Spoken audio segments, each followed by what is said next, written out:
হিরেমন পাগল বাড়ি কোনটা? ওই যে আপনার এই যে গাছের বাড়ি, হ্যাঁ, ওর পিছনে এটা হচ্ছে সাত পাগলের বাড়ি আপনাদের, তাই তো?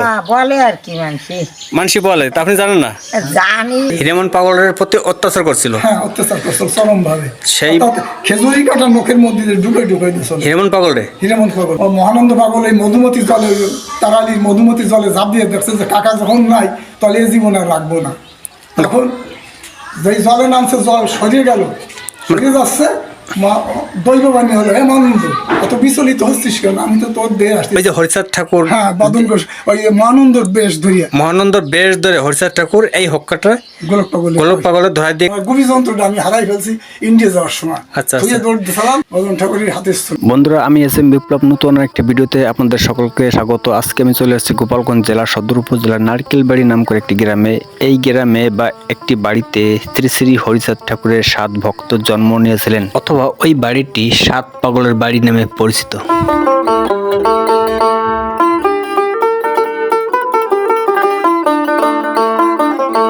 এইভাবে কিন্তু পায়ে হেঁটে আমাকে অনেকটা পথ পাড়ি দিয়ে সেই পাগলের বাড়ি পৌঁছাতে হবে। পথের মাঝে এক ব্যক্তির সঙ্গে আমার দেখা হলো। তিনি কিন্তু আমাকে পাগলের সম্বন্ধে অনেক কিছু বলে দিলেন। হরি ঠাকুরের যে চেলা বেলা ছিল, আচ্ছা, তাদের 7 পাগলের অবস্থানই এই নারকেল বাড়ি, ঐতিহ্যবাহী পাগলের বাড়ি। ওই একই বাড়ির ঘর, একই বাড়ি, 7 পাগল। 7 পাগল। ওখানে ওনাদের সমাধি আছে, ওনাদের ঐতিহ্য এখনো ধারণ করতেছে এখানকার জনগণ, এবং ওই বাড়ির সেই 7 পাগলের বংশধর যারা আছে, আচ্ছা, তারাই ওটা এখনো লালন করছে। এবং প্রত্যেক মাসের শেষ বুধবার বড় একটা অনুষ্ঠান হয়, ওখানে প্রসাদ বিতরণও হয়। আমি জানতে চাচ্ছি, এই যে 7 পাগল কি নাকি একটা পরিবারের না 7 না, পাগল না? একটা পরিবার না, কয়েকটা পরিবার নিয়ে এই পাগলদের ওই একই বাড়ির ঘর। একই বাড়ি। ওইখানে গিয়ে সেই যে ঐতিহ্য এখনো বিদ্যমান, ওখানে গিয়েই আপনি সব দেখতে পারবেন এবং জানতে পারবেন তাদের যে কৃষ্টি, অর্থাৎ তাদের যে মানব কল্যাণে আচ্ছা, যে সমস্ত কাজ করে গেছেন তার নিদর্শন এখনো আপনি দেখতে পাবেন বা রয়ে গেছে। হ্যাঁ, হ্যাঁ। তো আমি জানতে চাচ্ছি, এই আপনার ওই পাশে নাকি ওই মন্দিরের পাশে আমি শুনেছি, এই জন্য শুনে আমি চলে এসেছি, মন্দিরের পাশে নাকি এখনো আছে অক্ষত একটা তাল গাছ, অনেক হ্যাঁ। দিন পুরনো তাল গাছ, হ্যাঁ, এখনো নষ্ট হয়নি। না, এটা কি এখন আছে। সঠিক? এখন ওই পুকুরে গিয়ে দেখতে পাবেন। আচ্ছা আচ্ছা, পুকুরের পাড়ে রয়েছে মনে হচ্ছে।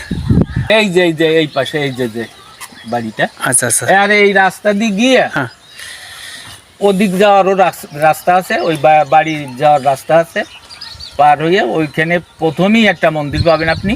আচ্ছা, সেই মন্দিরে গিয়ে আপনি তথ্য নেন, তাহলে সব কিছুই আপনি পাবেন।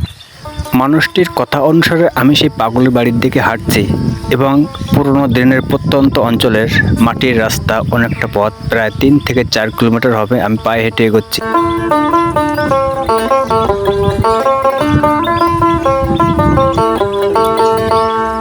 রাস্তার মাঝে আমি একা হাঁটছি এবং চারপাশে বিস্তীর্ণ এই ধসভূমির সৌন্দর্যতা আমি উপভোগ করছি। একটু এগোতেই আমি একটু থমকে গেলাম। 2 দিকে 2টি রাস্তা, আমি কোন রাস্তায় যাব? সামনে এগিয়ে একটি দোকানদারের কাছে আমি জিজ্ঞাসা করলাম, আমি গোলক পাগলের বাড়িতে কোন পথে যাব? তিনি আমাকে রাস্তা দেখিয়ে দিলেন। ওই যে আপনার এই যে গাছের বাড়ি, হ্যাঁ, ওর পিছনে উত্তরে এই সামনে যাবো একটু। এই গাছের বাড়ি শুধু এই যে রাস্তা চলে ফেলি, হ্যাঁ, এই ফেলে যাই একটা গাছের বাড়ি করতে হবে। আচ্ছা, আচ্ছা। উত্তরে আচ্ছা, আচ্ছা। তারপরে আচ্ছা। ঘুরলে হবে না আপনার। আচ্ছা, ধন্যবাদ। কি অবস্থা? তোমরা কেমন আছো? সবাই ভালো আছো? তোমরা কি ভালো আছো? এই পাগল বাড়ি কোন? এদিকে আসো, শোনো, কোন পথে যাবো? কোন পথে? গোলক পাগলের মন্দির এটা। আমার এই সাঁকোটা পার হলেই ওপারে মন্দির দেখতে পাচ্ছেন, ওইখানে আমি চলে যাবো।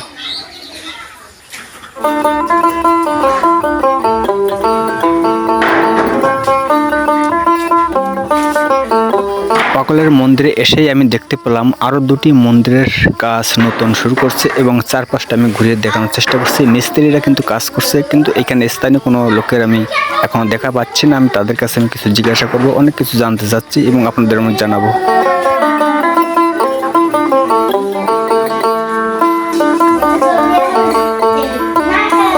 এই মন্দিরের রীতিনীতি আছে। এখানকার এলাকাবাসী প্রতিদিনই সময় মতো এসে এই মন্দির পরিষ্কার পরিচ্ছন্ন করছে এবং সময় মতো পূজা অর্চনা করে যাচ্ছে।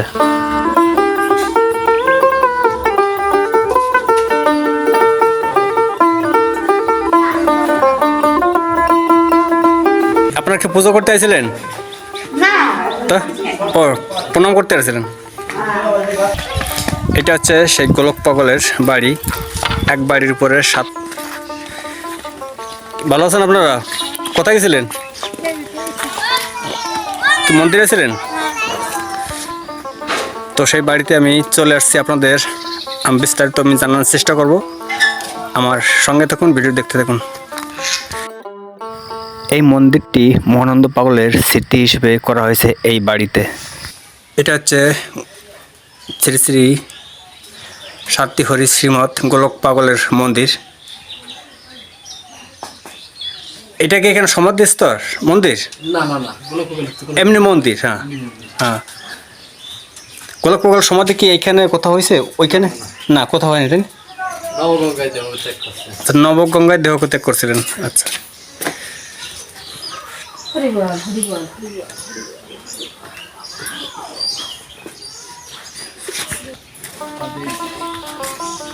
ওই পাশে কেউ আছে আর? হ্যাঁ, কিন্তু পাগলের মন্দির এই দুইটাই আর কি। কিন্তু এখন স্থায়ী মন্দির এখন কেউ করে না, কিন্তু করবে। চিন্তা করছে আর কিছু মন্দির করবে আর কি। হ্যাঁ, এই সেই আপনার নারকেল বাড়ি, 7 পাগলের যে বাড়িটা, সেই 7 পাগল। ভালো আছেন কাকিমা? তো এই যে এটা হচ্ছে 7 পাগলের বাড়ি আপনাদের, তাই তো? বলে আর কি মানসি বলে, তা আপনি জানেন না? জানি, নাম জানো? সবার নাম তো আমি জানি। আমার 7 পাগলের নাম কি আপনাদের এই বাড়িতে কেউ বলতে পারে? এটা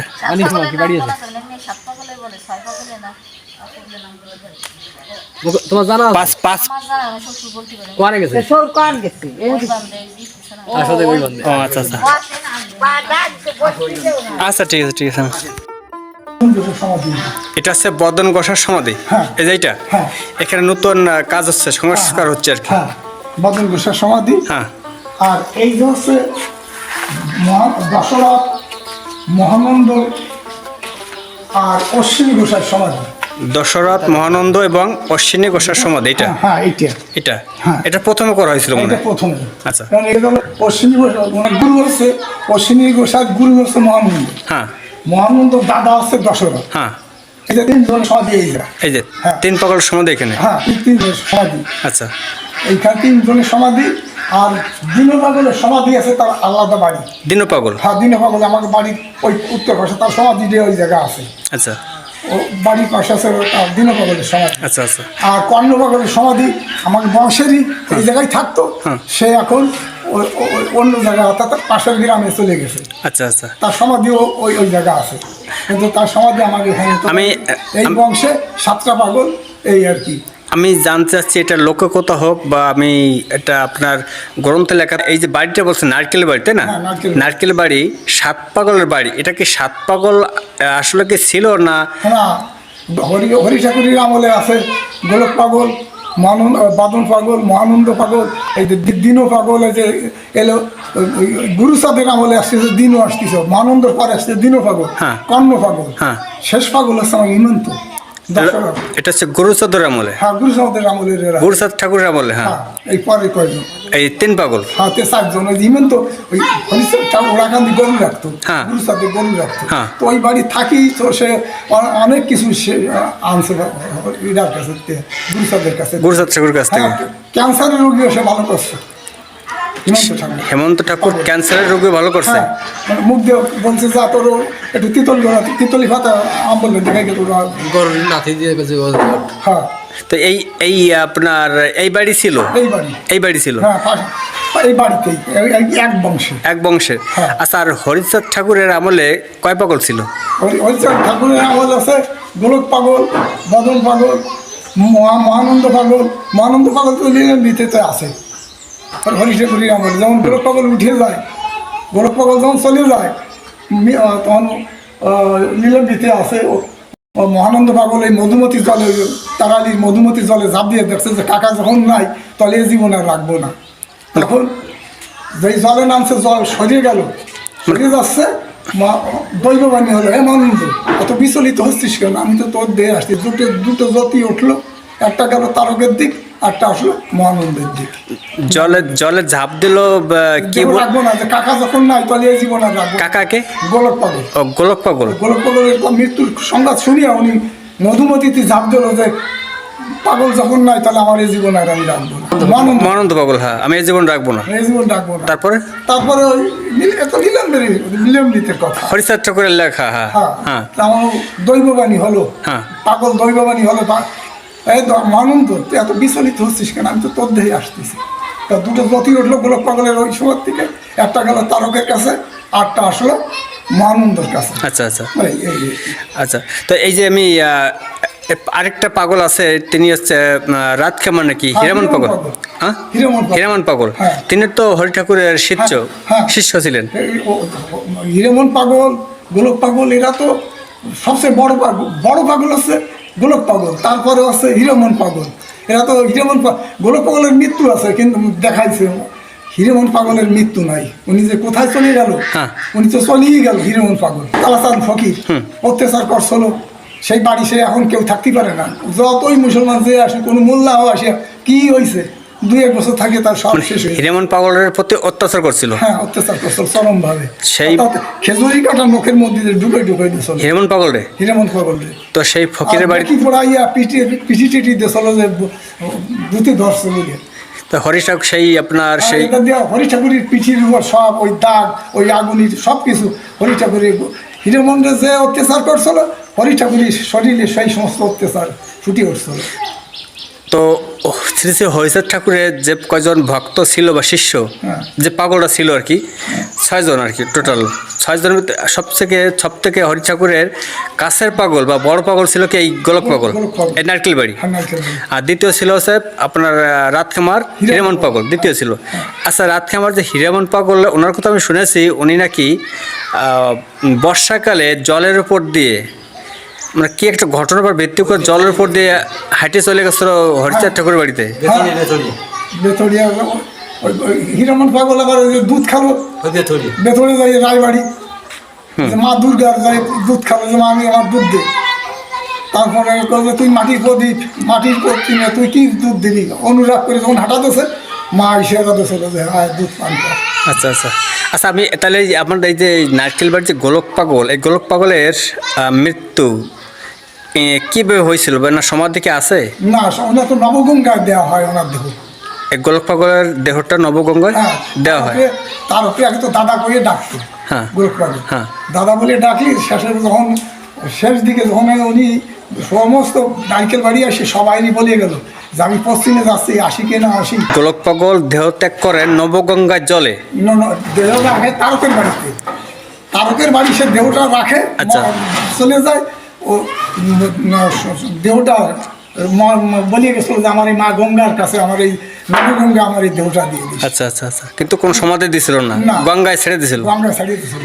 আচ্ছা, তো মলমূত্র ত্যাগ করলে হতো, প্রস্রাব করলে হতো 50 টাকা, 5 টাকা জরিমানা, আর পায়খানা করলে হতো 50 টাকা জরিমানা। কোথায়? ওই নবগঙ্গায়। নবগঙ্গায় জরিমানা ধরতো? হ্যাঁ, এত থাকতো নবগঙ্গায়। যখন এই পাহারাদার কারা থাকতো? পুলিশে। হ্যাঁ, মানে গঙ্গায় এই ধরনের কেউ অপকর্ম করলে পারে তার জরিমানা করতো আর কি। হ্যাঁ, তখন ওই যখন ওই শ্মশানে, অর্থাৎ তারকের বাড়ির একটু আগে শ্মশান রাখছে, কাজটা আগুন ধরাই দিয়া নৌকোয় করিয়া নিয়ে গোলক পাগলরে যখন নবগঙ্গায় ছাড়তে গেছে, পূর্ণিমার রাত, জ্যোৎস্না রাত, ফটফট করতেছে, হঠাৎ করিয়া এমন একটা অন্ধকার হলো, সেই অন্ধকারের মধ্যে পাগলটা ছাড়িয়ে দিলি, ফট ফট করতে করতে উনি একর দেহ হাঁটার মতন উনি চলে গেল। তাই? হ্যাঁ, আচ্ছা, নিলামে তো দেখবেন গোলক পাগলের নিলামে লেখা আছে। আচ্ছা, এই যে আপনার বাড়িটা দেখছি, এই বাড়িতেই আপনাদের 6 পাগলের জন্ম ছিল, মানে 7 পাগলের জন্ম ছিল এই বংশেই 7 পাগল এই বাড়িতেই ছিল। আনন্দ পাগল আমার জ্যাঠামশাও নিও, আমার জ্যাঠামশাও কিন্তু জানতে পারবো না। আচ্ছা, তো এটুকু জানেন যে এই বাড়িতে 7 পাগলের জন্ম ছিল, মানে বিভিন্ন শরিক নিয়ে কিন্তু এক বাড়িতে ছিল আর কি। একই বংশে 7 পাগল ছিল এই বাড়িতে। এটা কি কোনো মাসিক বা কোনো বাৎসরিক কোনো বড় কোনো অনুষ্ঠান করা হয়? প্রতি মাসের শেষ বুধবার মাসিক সভা হয়, ভক্তবৃন্দ অনেকেই আসে, আর চৈত্র মাসের শেষ মঙ্গলবার বুধবার এখানে আনন্দ পাগলের বিরাট অনুষ্ঠান মহোৎসব হয়। চৈত্র মাসের শেষ মঙ্গলবার বুধবার, তাতে যে তারিখ পড়ে চৈত্র মাসের শেষ মঙ্গলবার দিবস বুধবারে পালনা তাই মহোৎসব মহোৎসব বড় করে হয় আর কি। বড় করিয়া হয়। আচ্ছা, বিরাট ভাবে হয়। বিরাট ভাবে হয়। হ্যাঁ, বিরাট ভাবে ভক্তবৃন্দ প্রচুর মহামতিরা খুব ভাবে আসে প্রতি বছর চৈত্র মাসে চৈত্র মাসের শেষ মঙ্গলবার শেষ মঙ্গলবারে বা বুধবারে। হ্যাঁ। এই যা দেখতেছেন এই সমস্ত ঠাকুরের ভক্তবৃন্দের এই থেকে শুরু হয়েছে। আর এই মন্দিরটা যখন শুরু করে পাগলা আছে এই বংশে এই বাড়িরই, সে তার কিষান বেচা টাকা পরের জমি বর্গা করিয়া সে 65,000 টাকা জোগাড় করছিল। শিবু নাম 65,000 টাকা জোগাড় করিয়া 3,000 ইট আর 400 ফুট বালি তার টাকা দিয়ে নামাইয়া প্রথম মন্দির কাজ শুরু হয়। তিনি হ্যাঁ, তিনি সে কাজটা শুরু করে সেই শিবু পাগলা। শিবু পাগলা? হ্যাঁ। তিনি নামে কি শিবু পাগলা? নামে শিবু, তার কোনো কেউ এখানে নাই, সে একাই ভাই সকল আছে, সেই সব কিছু সেই করে। তার পরিবার বা সংসার বলতে কিছু ছিল না? সে সব কিছু এই যা কিছু এই যে কাজ মাছ এই যত কিছু এই কাজ মাছ এই শিবুই করে। শিবুর জন্য এই মন্দির, শিবুর জন্য সব কিছু। গোলক পাগলের তানার কোনো স্মৃতিচরণ বা আশ্চর্য অলৌকিক কোনো ঘটনা, তানার কোনো স্মৃতিচরণ বা এমন কিছু আছে? গোলক পাগলের হাতে ছড়ি আছে, গোলক পাগলের পায়ের ফরম আছে, গোলক পাগলের আছে, কলকে আছে, খাবার কলকেটাও বোধহয় ওই মন্দিরে আছে। নিজস্ব বাড়ির জায়গা কি এখন আছে এখানে? আছে বাবা, আমার ঘরের পাশে উনি ব্রহ্মা পুজো করতো। সে জন্মস্থান হয়তো আমার ঘরের পাশে। সে জায়গাটুকু এখন খালি পড়ে আছে? হ্যাঁ, খালি আছে। ওনার উত্তর শরীরে ওখানে বাস করতো। ওনার যে জন্মস্থান, জন্ম ভিটা যে জায়গাটুকু বাড়ির, আমরা একটু দেখবো, ঠিক আছে? আচ্ছা চলেন। হ্যাঁ চলো। এটা মহানন্দ পাগলের প্লট, এটা বদনের প্লট। এটা হচ্ছে বদন পাগলের প্লট। হ্যাঁ, আর এই যে হচ্ছে গোলক পাগলের জন্ম ভিটা। সামনে সামনে সামনে সামনে হচ্ছে গোলক পাগলের জন্ম ভিটা। হ্যাঁ, কোনটা? এইটা হচ্ছে গোলক পাগলের জন্ম ভিটা। এখানে তিনি জন্ম নিয়েছিলেন। হ্যাঁ, এইখানে উনি ব্রহ্মা পুজো করতো। এই যে আপনার এইটা কি, এটা স্তম্ভ? এইখানে ব্রহ্মা পুজো করতো। এখানে ব্রহ্মা পুজো করতো পাগল, গোলক পাগল। গোলক পাগল এই সেই স্থানটা, তাই না? হ্যাঁ হ্যাঁ, গোলক পাগল তিনি ব্রহ্মা পুজো করতো আর কি। এখানে এইটা হচ্ছে তার জন্ম ভিটা।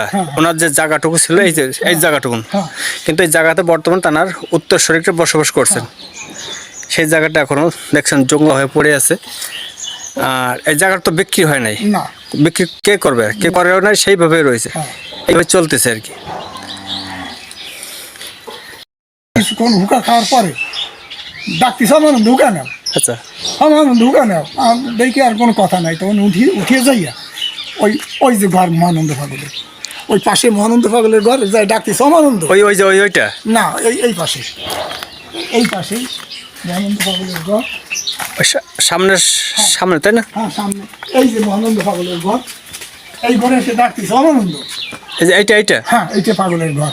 হ্যাঁ, আর ডাকতিস অমানন্দ। হ্যাঁ, উকর সাজিয়ে দিয়া আর আসি গয় করছে, কয় কাকা আজকে তো আমি উকর দেইনি।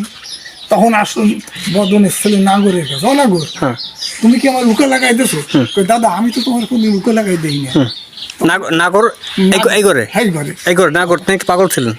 সরি, পাশে প্রতিবেশী ছিল। প্রতিবেশী না, বদনের ছেলে। হ্যাঁ, বদনের ছেলে নাগর। উনি ওনারে আসে ডাকছিল যে অনাগর তুমি কি আমার উকা সাজাই দিছো? দাদা আমি তো তোমার কোনদিন উকা সাজাই দেই না। তখন তো আমরা বুঝলাম সেই উকার উপরের অংশটুকু এই ঘরে আছে। তাই? হ্যাঁ, সেই অংশটুকু এখনো আছে। হরিচাঁদ ঠাকুর যেটুকু দিয়ে গেছিল আর কি। ওই হরিচাঁদ ওই মহানন্দর উকাটাই তো পাগলরে খাওয়াতো আর কি। সেই হুকার উপরে অংশ রূপার বাদাই বোধাই। আচ্ছা, সেইটা আমার ঘরে আছে। আচ্ছা, একটু দেখাবে কি আছে? আচ্ছা, অবশ্যই আসুন। এই বড়টা হচ্ছে গোলক পাগলের হাতের ছুরি, খুবই যত্ন করে রেখেছে। এটা বদন ঠাকুরের হাতের ছুরি। ওইটা হচ্ছে বদন ঠাকুরের হাতের ছুরি। এগুলো আপনি কিভাবে সংগ্রহ করে রাখছেন? এই ঘরে থুয়ে গেছিল, তাই মারার সময় শ্রীকৃষ্ণের দেহটা তো তখন এইখানেই যায়, তখন এইখানেই ছেলে করি। আমার গুবি যন্ত্রটা আমি হারাই ফেলছি ইন্ডিয়া যাওয়ার সময়। আচ্ছা, দৌড় দিয়েছিলাম তো আর কি। ওনার দেহত্যাগ করার পরে চলে যাওয়ার পরে আপনার ঘরে এগুলো রেখে গেছিল? সেইভাবে আপনি যত্ন করে রাখছেন। এই বদন কুষার হাতের ছড়ি। আচ্ছা, গোলক পাগল যে হক্কাটা খাইতো তার সেইটা এই উপরের অংশ, এই যে সেই সিলুমির উপরের অংশ। সেলুমের উপরের অংশ এটা, হ্যাঁ এটা এটা আপনার ওই যে হরিচাঁদ ঠাকুর, হ্যাঁ বদন ঘোষ ওই যে মহানন্দর বেশ ধরিয়া মহানন্দর বেশ ধরে হরিচাঁদ ঠাকুর এই হক্কাটা গোলক পাগল গোলক পাগলে ধরা দিয়ে গেছিল, তারা হক্কা খাওয়ার স্বাদ জাগছিল, ইচ্ছে জাগছিল, তখন হরিচাঁদ ঠাকুর বদন গোসাই মহানন্দর বেশ ধরে আসে। মহানন্দর উকা সাজিয়া পাগল খাওয়া এটা এটা এটা হ্যাঁ হ্যাঁ সুন্দর সুন্দর, এখন স্মৃতিগুলো ধরে রাখছেন, অসংখ্য ধন্যবাদ। এগুলো আপনি যত্ন করে রাখেন। আর মহানন্দ পাগলের খড়ম ছিল, আমি কোন বক্স নিয়ে গেছে আচ্ছা আচ্ছা ওই খড়মের একটু অংশ, তাই না? আছে, মহানন্দ পাগলের খড়ম ছিল, আচ্ছা আচ্ছা এগুলো নিয়ে গেছে আর কি। তো অনেক ভক্তরা নিয়ে গেছে, কিছু বলার তো থাকে না, যে আসে তারা তো আসে সবাই দেখে, কিন্তু আমরা তো ছাড়িয়ে দিই যে ভক্তের তাই তো, আমাকে তা না, না না না ভক্তের তা না, আমি ঠিক। যদি কেউ নিয়ে যায় পাগলের বলিয়া। আচ্ছা ধন্যবাদ কাকু। অনেক কিছু দেখতে পেলাম আমাদের শ্রী শ্রী মোহাম্মদ হরিচাঁদ ঠাকুরের শিষ্যরা বা ভক্তরা যারা ছিলেন তাদের কিছু স্মৃতিচরণ আমরা তুলে ধরলাম। এখন এই স্মৃতিগুলো আমার এই কাকুর ঘরে এখনও রয়েছে, আপনার সংরক্ষিতভাবে খুব সুন্দরভাবে যত্ন করে রেখেছে, এখনও আসলে এটা ইতিহাস হয়ে রয়েছে। বন্ধুরা, আমি ভিডিওটি এখানে শেষ করতে যাচ্ছি। আমার ভিডিওটি কেমন লাগলো অবশ্যই লাইক কমেন্ট করে জানাবেন এবং সাবস্ক্রাইব করতে ভুলবেন না। নতুন কোনো ভিডিও নিয়ে শীঘ্রই আপনাদের মাঝে আবার চলে আসবো। সেই পর্যন্ত আপনারা সবাই সুস্থ থাকুন, সুন্দর থাকুন। ধন্যবাদ।